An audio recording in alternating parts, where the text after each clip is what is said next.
Welcome back to the Pitch Pod. My name is Joe Janner. I'm here with my co-host Jeff Stebbins. Jeff, how are you doing? I'm doing great. It's good to be here with you, Joe. And I know you're looking forward to this week's match of the week, our London Derby, Arsenal versus Spurs. This is a big game in the league. Match day 6 here. I think I'm even going to bill it probably as this picture being the biggest of the season for the campaign for the whole league, in a sense of it brings two really well put together sides, clubs that are competing. We'll get right to it.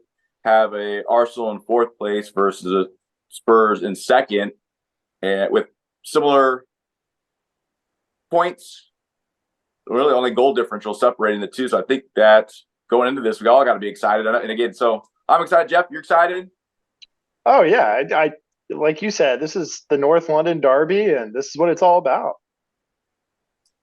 And I know that we kind of talked a little bit before about the idea of before we get too far into the analysis and everything, but just even this idea that with Arsenal now competing in Champions League and having to play midweek versus a side that hadn't played during the week in terms of probably maybe 1 or 2 more additional training sessions. Do you think that's going to end up being a factor into this, or are we just going to put aside Champions League results? They did well. Arsenal beat their opposition 4-0 going to this. What are your feelings? What are your thoughts as far as the differences of having a team that has to go down to match day 6, having played a game midweek versus one that hasn't?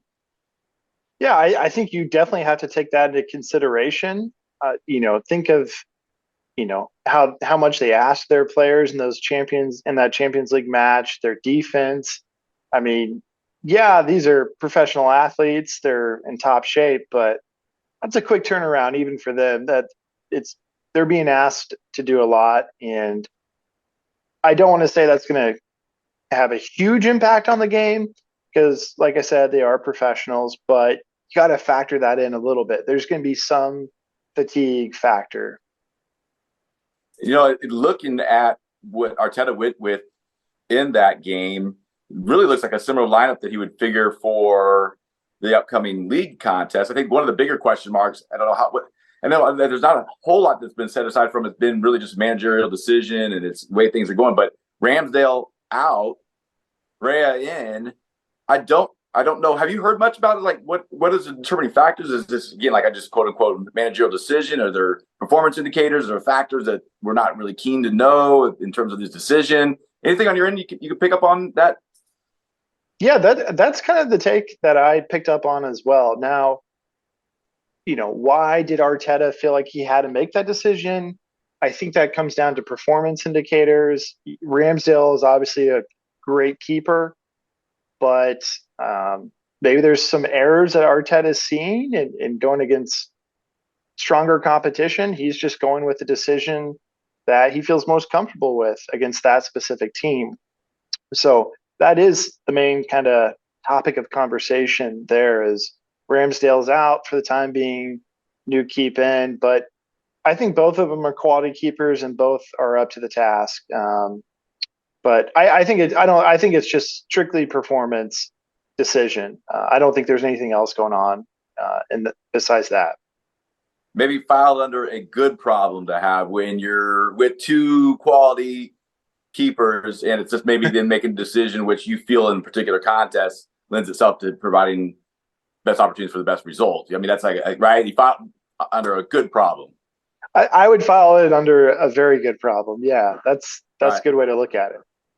Maybe not such a good problem. I think some of the conversation, some of the talk is that we're looking at Arsenal side is going to be minus Martinelli though, due to injury. I think that he's almost been ruled completely out. I know Thomas Partey has also been injured. Without Martinelli, how does that change the composure? How does it change the face of Arsenal? I know you're a big supporter. Talk about him when we go back to World Cup, what he does with the Arsenal side. And I think he does bring a lot. I think the opposition surely has to plan for an Arsenal side with him versus one that doesn't have him.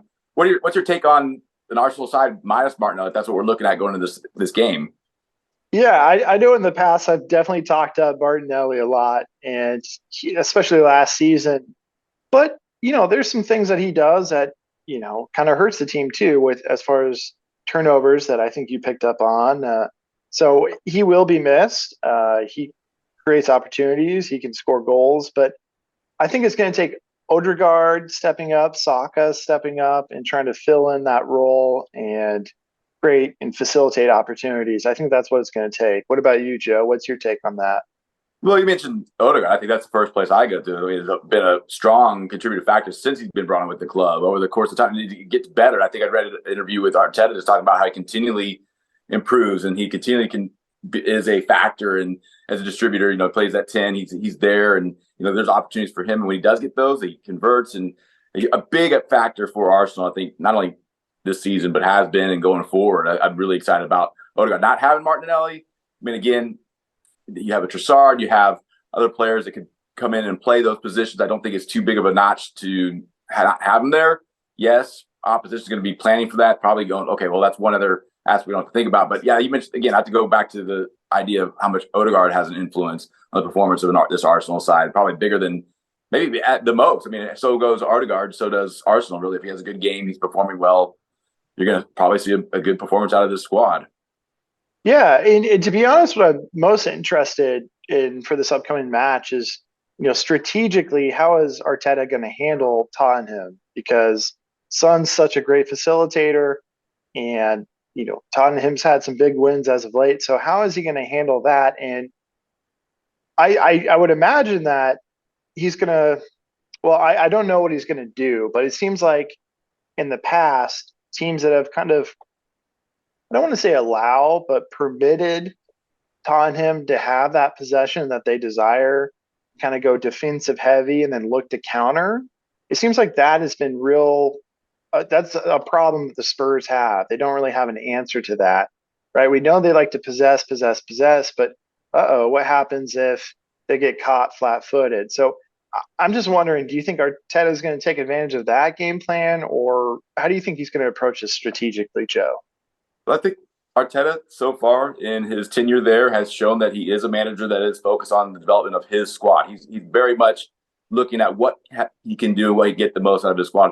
Yeah, it's always an eye on the opposition and what they do, but I think there's definitely a clear identity of how Arsenal want to play. I think it definitely sent them to a situation where they will want to possess the ball. They will want to be on the front foot. At home fixture in this case, I think you'll see them come out looking to find different opportunities and different ways to go about it. And then how does Spurs set up to counter that? Yes, that may be something that they might have to make some changes, but I think it's going to be an Arsenal side with a clear identity, possess, play through the break through lines, play through forward, and get up clear goal scoring opportunities and chances. And again, with those players that are there, Odegaard, I think what's maybe interesting in dress is going to be an opportunity for Gabriel Jesus to start.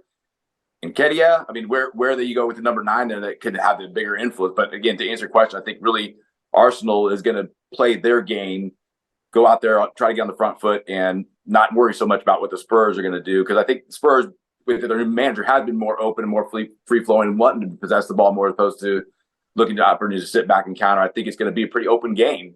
Maybe not within the first 10, 15 minutes, but I think that's what you can plan for as the course of the game goes on, is how open does it get, depending on if there's an early goal scored, or does it take some time? I mean, could be looking at a game going into the first half 0-0, or after the first half going to the second half 0-0.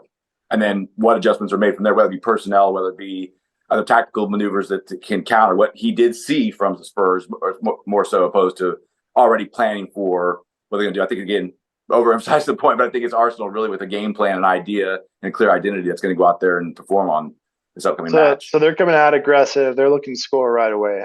I could see that happen. Yeah, I think I really do think that that's where their mindset is. I think again, talked about it, equal in points, just separated by goal differential. That both we go on by the two teams that don't show up just not to win, but they both really would like to have this as a win, get the 3 points, class 6-pointer in a sense, and I don't think a draw for either one would be satisfactory. No, and Arsenal's got a heavy chip on their back from last season, so if they're going to keep up with Man City, they need every win they can get, especially against a quality team like the Spurs. So yeah, it's going to be a game. I think both teams are looking for that momentum boost, so I'm excited. As are hopefully everybody that's viewing and anybody that's a follower of the EPL, Arsenal supporters, Spurs supporters alike, should be excited about this. Jeff, do you want to make a prediction? Is it on you? I forgot where we're at. Is it you to make the prediction first this week, or is it on me? I want to make a prediction after you make your prediction, Joe. So fair enough. And I think I really have all but said it really in the sense of where I see this going. And again, I mean, probably taking some time to feel its way out early on, but then slowly building into more open game. Again, it could depend on the run of play if something were to come up and Arsenal were to go down. I don't see that. I see probably maybe going into the first, excuse me, again, going to the second half, 0-0, but then opening up, both teams having a stronger desire in the second half based on what their performance was like in the first half to go for it and really open up, and multiple goals being scored in this game. But I think the victor in this one will be the team that scores 2. That's Arsenal scoring 2, Spurs 1. Arsenal winning this one 2-1. I think that's a fair prediction. It's logical. That's probably where most people are betting that this game's going to end up. I'm going to go in a little different direction. I agree there's going to be lots of goals on the field. There, so many quality players on both sides that can put the ball away. Richardson for the Spurs has been stepping up. Son's been stepping up. On the other side, of course, you have Saka, Odegaard, among others that can score. So I agree with your analysis there. I think it's going to be several goals throughout the game, not just 1 or 0-0. But I think the Spurs, under their new manager, I think they're shown some signs here of improvement. And even though they lost Kane, obviously they seem to be holding their own. And I think Arsenal's legs are going to be a little bit tired. So, if it was a different situation later in the season, maybe I would change my prediction. But at this point, for this match, I think this is going to end in a well contested 2-2 draw. Okay. And that would be exciting. I think depending on how it goes, if it's a one team, if it's back and forth, or somebody going up early and then having to, or maybe notching 2 and then the other side having to come back and get the 2 late. Maybe that's what you're almost indicating with Arsenal having to do more or having done more, going back to initial conversation. How does that second half performance and some of those substitutions and those changes tactically and where they are and how they go about the second half can really make a difference. And fair enough, I could see a 2-2 draw on this one. Yeah. Either way, it's going to be fun. We're going to tune in. Hopefully everyone else gets a chance to tune in. And we can't wait to see what's going to happen. So till next time, everyone. Thank you, everyone, for tuning in. If you like what we bring you here at the Pitch Pod, please do us a favor, hit that like and that subscribe. Don't forget, we're available on Apple Podcasts as well as Spotify. Thank you, everyone, and keep pitching out there. In a game, the round ball, round posts, anything can happen.